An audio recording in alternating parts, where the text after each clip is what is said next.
Bismillah ar-Rahman ar-Rahim. Sayyida Nafisa, daughter of Hassan, son of Zayd, son of Hassan. She is the great-granddaughter of Imam Hassan Mujtaba alayhi salam. One of the great women, a perfect mystic, a hafiz who strived a lot in worship. A true propagator, a commentator of the glorious Quran. She fasted during the day and worshipped during the night. She was rich. She gave away to the ill and needy, so much so that little remained for herself. She performed Hajj 30 times, most of which were on foot. Tired of the atrocities on the family members of Ahlul Bayt, she migrated from Medina. Sayyida Nafisa, accompanied with her husband Ishaq Mu'taman, the son of Imam Sadiq alayhi salam, traveled from Medina to Jerusalem to pay a visit to the grave of Prophet Ibrahim alayhi salam. On their return, they stopped in Egypt. A paralyzed Jewish girl lived in their neighborhood. Her mother left her at Sayyida Nafisa's. Sayyida was performing her wuzu, and some drops of her wuzu water fell on the paralyzed girl. She was cured. She walked home. Her relatives were informed. They all came to thank Sayyida Nafisa, and as a token of gratitude, many of the Jews embraced Islam.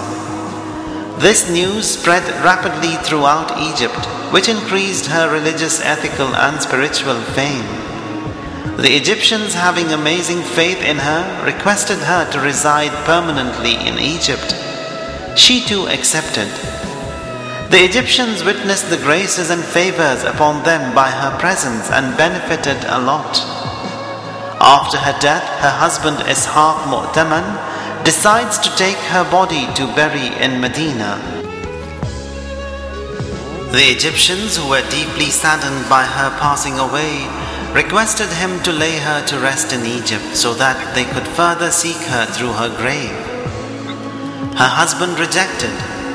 That night Ishaq saw the Prophet sallallahu alaihi wasallam in his dreams say to him, "O Ishaq, leave Nafisa among the Egyptians for further favors of Allah to pour on them." This pious lady was buried in Egypt in the grave she had availed during her life. A grave wherein she had worshipped and recited Quran a lot. She was a pure, chaste lady from whom wonders were seen. Her grave is a shrine, a center point of ziyarat in Cairo. Shafi'i, a renowned jurist, honored and dignified her a lot. He sent every afflicted who approached him to Sayyida Nafisa for cure, and they were cured by her prayers. One of the wealthy, afflicted by the oppression of the tyrants, sought help from her. She prayed for him, for his protection from the evil. He was protected, safe, and regained his honor. As a token of gratitude, he sent 100,000 dirhams to Sayyida Nafisa.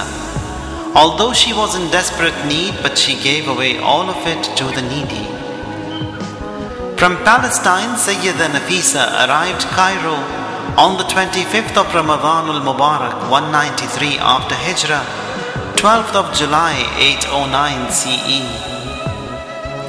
Egypt was the land which the Holy Prophet sallallahu alaihi wasallam always admired. His advice to the Muslim soldiers was to be kind, polite, and peaceful with them, to respect them as their own allies and relatives. This advice was given as Hajar, Prophet Ismail's mother alayhim as-salam, and Maria Qibtiyya, the Prophet sallallahu alaihi wasallam's wife, were from Egypt. Imam Ali alayhi salam had such special regards that he seconded the best of his men and the companions of the Prophet sallallahu alaihi wasallam as his governors to this land. Sayyida Nafisa, due to her piety and worship, achieved the attribute of bravery, and with this quality she never was quiet before the oppressions. When the people complained and sought her advice concerning the atrocities of their ruler, she wrote to him and informed him of the consequences awaiting his oppressions. He accepted her message. As mark of respect to her greatness, disembarked from his right, honored her and corrected his policies and attitude towards his people. She was born in 145 after Hijrah in Mecca, was raised in Medina. She died in the month of Ramadan 208 after Hijrah whilst fasting. She lived for 63 years. She was on the deathbed. Those around her asked her to break her fast. She said, "For 30 years I wished and prayed to my Lord to meet him whilst fasting. And now the moment has come, my wish being granted, and you want me to break my fast?" She started reciting Surat An'am. She recited the ayat, "Lahum darus salam 'inda rabbihim."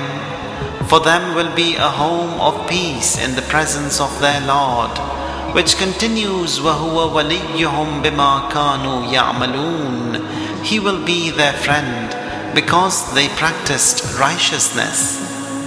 She recited, "Lahum darus salam 'inda rabbihim." For them will be a home of peace in the presence of their Lord. And she passed away. Indeed, قَدْ أَفْلَحَ الْمُؤْمِنُونَ. Successful are the believers. وَسُبْحَانَ رَبِّكَ رَبِّ الْعِزَّةِ عَمَّا يَصِفُونَ وَسَلَامٌ عَلَى الْمُرْسَلِينَ وَالْحَمْدُ لِلَّهِ رَبِّ الْعَالَمِينَ.